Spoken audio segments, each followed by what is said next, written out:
কোন শ্রেণীর আলেমদেরকে দিয়ে জাহান্নামকে উদ্বোধন করা হবে? রাসূল সাল্লাল্লাহু আলাইহি সাল্লাম বলছেন, ইন্না মিম্মা আতাখাওয়াফু মিনহু আলা উম্মতি আইম্মাতান মুদিল্লিন, আমার উম্মতকে ধ্বংস করবে, আমার উম্মতের মধ্যে এক শ্রেণীর ভণ্ড আলেম, প্রতারক আলেম, জাহান্নামী আলেম,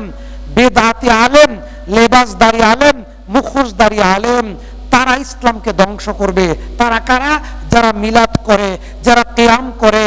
যারা ফেসিবাসদেরকে জান্নাতের সার্টিফিকেট দেয়, যারা তাগুতের গোলামি করে, যারা জাতিকে মাইজ ভান্ডারের মুরিদ হওয়ার কথা বলে, যারা জাতিকে নিজের মুরিদ বানায়, যারা জাতিকে কোরআন হাদিসের উপদেশ বাদ দিয়ে নিজেদের বাপ দাদার কিচ্ছা কাহিনী শোনায়, যারা মুনাফিক, যারা বেদাতি, যারা 3 দিনা পালন করে, যারা 40 পালন করে, যারা বিদাত করে, এবং যারা ভণ্ড তরিকার লোক, যারা দুনিয়ার পূজারী, যারা ক্ষমতার পূজারী, এবং যারা জাতিকে নিয়ে খেল তামাশা করে, যারা জাতির সামনে জাল হাদিস বয়ান করে, যারা জাতির সামনে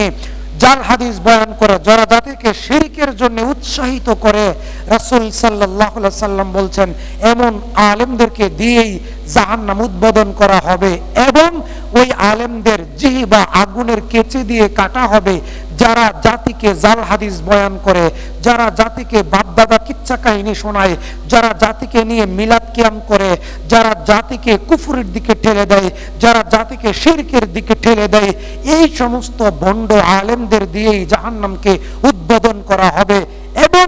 রাসূল সাল্লাল্লাহু আলাইহি সাল্লাম বলছেন, আমার উম্মতের ধ্বংসের কারণ এই ভণ্ড আলেমেরা, আমার উম্মতের ধ্বংসের কারণ এই ভণ্ড আলেমেরা। আল্লাহ, তুমি বাঙালি মুসলিম জাতিকে, গোটা পৃথিবীর মুসলিম জাতিকে এই সমস্ত ভণ্ড আলেমদের থেকে হেফাজত করো, আমিন।